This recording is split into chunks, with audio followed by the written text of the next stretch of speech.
नमस्कार दोस्तों।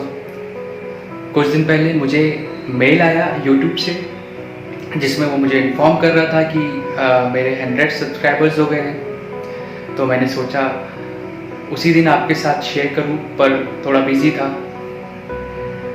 आज ये मैं आपके साथ इन्फॉर्मेशन इसलिए शेयर कर रहा हूं, इसका एक कारण है।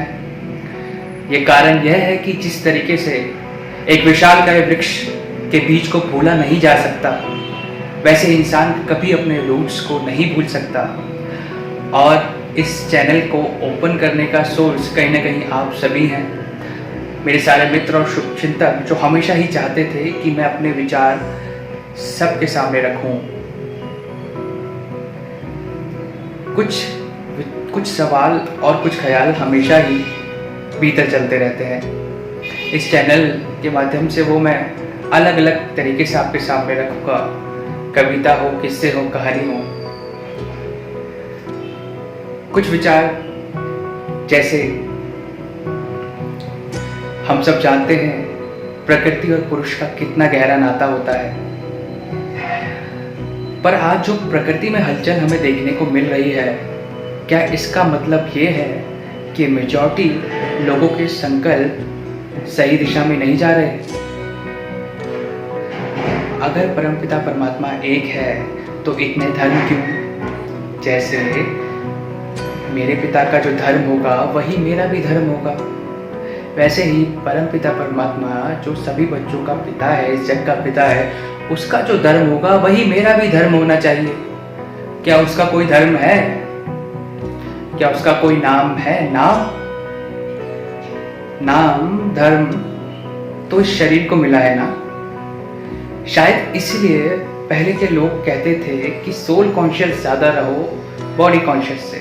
और पहले की जो जीवन शैली थी और जो पढ़ने की विधि थी, जैसे गुरुकुल, उनकी जो रूटीन थी उसमें बच्चों को ज़्यादा सोल कॉन्शियस कैसे बनाया जाए, इस तरीके की रूटीन फॉलो किया करते थे। जल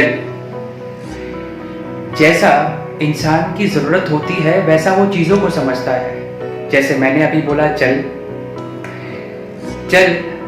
जो बहुत प्यासा होगा, जिसको पानी की ज़रूरत होगी, तो वो जल से ये सोचेगा मैं कैसे प्यास बुझाऊं। जो व्यापारी होगा वो सोचेगा कि मैं कैसे इसको व्यापार करके जल से ज़्यादा मुनाफा कमाऊं। ऐसे ही जिसकी जैसी भाव और ज़रूरत है वो वैसा चीज़ों को समझ रहा है। तो हम जिनको फॉलो करते हैं, जो बुक्स हम पढ़ते हैं,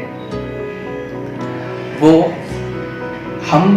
कैसे हम ये बोल सकते हैं कि ये उसी ही चीज़ में हम उसको फॉलो कर रहे हैं जिस चीज़ में वो लिखा गया है, या उसी चीज़ में हम उसको समझ रहे हैं जिस चीज़ में वो लिखा गया है?